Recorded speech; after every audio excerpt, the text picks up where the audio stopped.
11 years had passed since the Suez Crisis of 1956. Egypt had closed the Suez Canal to Israel, but the Gulf of Aqaba remained open. In May 1967, Egyptian President Abdel Nasser closed this vital route as well. 100,000 Egyptian troops gathered along Israel's border in the Sinai Desert. Syria, Jordan, Lebanon, Iraq, and Saudi Arabia began preparing for war under Egypt's leadership. Nasser declared in speeches, "The Jews love to fight us. Let them come. We are ready." But when Israel launched its attack, were the Arab armies truly ready? Why did Israel dig 10,000 graves before the fighting even began? After the 1948 Arab-Israeli War, the Middle East remained fragile and tense. The Suez Crisis of 1956 had shaken the region, but the underlying conflicts never went away. Egyptian President Abdel Nasser emerged as a powerful voice in the Arab world. In his speeches, he promised to confront Israel and reclaim what he called Arab honor. Across the region, armies began to mobilize, tanks rolled into position, artillery was stationed along borders, and soldiers trained for the war they believed was inevitable. In May 1967, Nasser took a decisive step. He closed the Strait of Tiran, cutting Israel off from its southern port. For Israel, this was more than a provocation. It was a threat to survival. Supplies, trade, and strategic access were blocked, leaving the young nation feeling trapped. Tension grew with every passing day. Rumors of alliances and military movements spread. Syria, Jordan, Iraq, and other Arab nations pledged support to Egypt. The situation was clear. War was no longer a question of if, but when. On the morning of June 5, 1967, Israel launched a surprise attack that would change the course of the war. At exactly 7:45 a.m., hundreds of Israeli fighter jets took to the skies from multiple air bases, heading toward Egypt, Jordan, and Syria.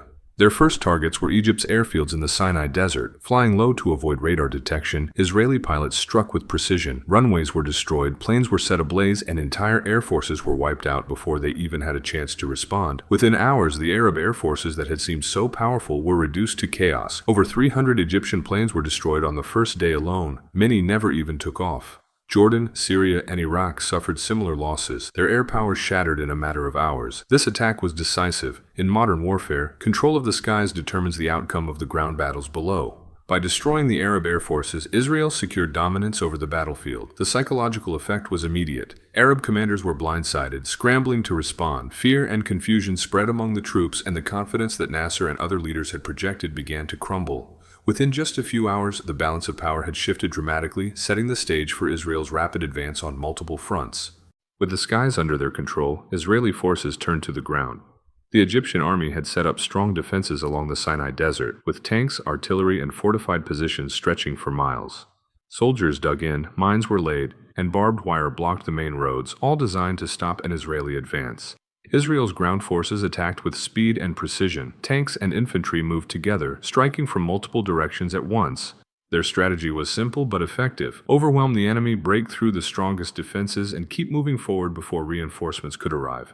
The key to the Sinai campaign was Abu Aguila, a heavily fortified position considered Egypt's strongest line in the desert. Israeli commanders, led by experienced leaders, planned a night assault. Artillery fired thousands of shells to weaken defenses, while tanks and infantry advanced from different sides. Paratroopers were dropped behind enemy lines, surrounding Egyptian positions and forcing them into chaos. By morning, Abu Aguila had fallen. The Egyptian army began to retreat, convoys destroyed by Israeli fire from both ground and air. Thousands of soldiers were captured, while many more fled in disarray toward the Suez Canal. What had seemed an unbreakable line of defense was now shattered, and the road through the Sinai lay open for Israel's forces.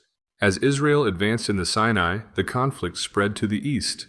Jordan, allied with Egypt, entered the war and began shelling Israeli towns from the West Bank. Jerusalem, a city sacred to Jews, Muslims, and Christians alike, became a key battleground. The fighting was intense and brutal. Israeli soldiers faced heavily fortified Jordanian positions, while Jordanian troops fought desperately to defend the city. Ammunition Hill, a strategic outpost, became the scene of some of the fiercest hand-to-hand combat. For hours, soldiers battled house to house, trench to trench, as artillery and tanks fired relentlessly. Despite heavy resistance, Israeli forces pressed forward. Tanks cleared streets, infantry moved under cover, and paratroopers cut off enemy positions from behind.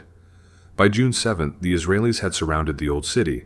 At 9:50 a.m., soldiers entered through the Lion's Gate and captured key locations, including the Al-Aqsa Mosque. The climax came as Israeli troops stood at the Western Wall, a symbol of triumph and historical significance. For Israel, it was a moment of victory and emotion. A city long closed to Jewish access was finally reclaimed. For Palestinians and Jordanian defenders, it was a day of devastation, homes destroyed, positions overrun, and thousands of soldiers and civilians caught in the chaos. The battle for Jerusalem demonstrated the human cost of war, bravery and strategy on one side, fear and loss on the other. It was a turning point that would echo through the decades, marking both triumph and tragedy. While the focus had been on the south and Jerusalem, the north was far from quiet. For weeks, Syrian artillery had been shelling Israeli villages in the Galilee, causing fear, destruction, and civilian casualties. On June 9th, Israel turned its attention to the Golan Heights, a steep and heavily fortified region. The terrain was difficult. Cliffs, narrow passes, and entrenched Syrian positions made the attack extremely challenging. But Israeli forces moved methodically. Engineers cleared minefields, bulldozers forged paths for advancing tanks, and infantry pressed forward under heavy fire. Despite fierce resistance, Israeli troops gradually captured key positions. Syrian bunkers fell one by one, artillery was silenced, and the heights were taken by June 10th.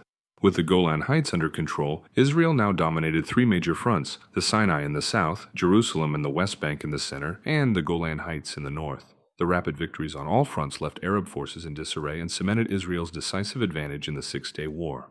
When the smoke cleared, the scale of Israel's victory became undeniable. In just 6 days, Israel had tripled its territory, capturing the Sinai Desert, the Gaza Strip, the West Bank, East Jerusalem, and the Golan Heights. Casualties were heavy on both sides. Around 15,000 Egyptian soldiers, 700 Jordanian, and 450 Syrian troops lost their lives. Thousands more were captured or wounded. Israel suffered significantly fewer losses, around 679 soldiers killed and 2,500 wounded. The human cost went beyond the battlefield. Hundreds of thousands of Palestinians and Syrians were displaced, forced to leave homes and towns behind. Entire families became refugees, fleeing to safer areas, while uncertainty and fear spread across the region. Arab armies, once confident, had been humiliated. Israel's rapid and coordinated strikes shocked the world, reshaping global perceptions of military power in the Middle East. The consequences of these 6 days would be felt politically, socially, and psychologically for decades to come. The Six-Day War did more than redraw maps. It reshaped the Middle East and the world's balance of power. The Cold War loomed over the conflict. The United States supported Israel, while the Soviet Union backed Arab states with arms, intelligence, and political pressure.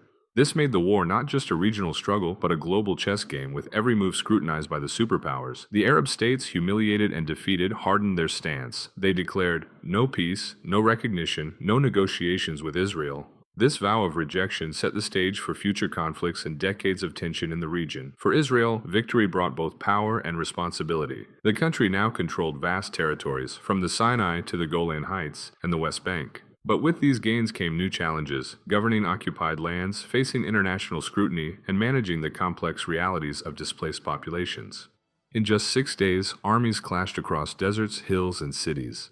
Tanks rolled, planes soared, and soldiers fought with courage and fear alike. But the true cost of the war was not measured only in lives lost. It would ripple through generations. The Six-Day War did not end the conflict, it transformed it. Borders shifted, populations were displaced, and the political landscape of the Middle East was forever altered. For Israel, it was a moment of triumph and newfound power. For the Arab states, it was a moment of humiliation and reflection, shaping decades of policy and resistance. The battles ended quickly, but the echoes have lasted far longer. The stories of bravery, loss, and resilience remain, reminding us that history is never just about the past. It shapes the future. The Six-Day War ended in 6 days, but its shadow has lasted for decades. If you want to understand how this war connects to what came before, check out our episodes on the 1948 Arab-Israeli War and the 1956 Suez Crisis. Links are right here.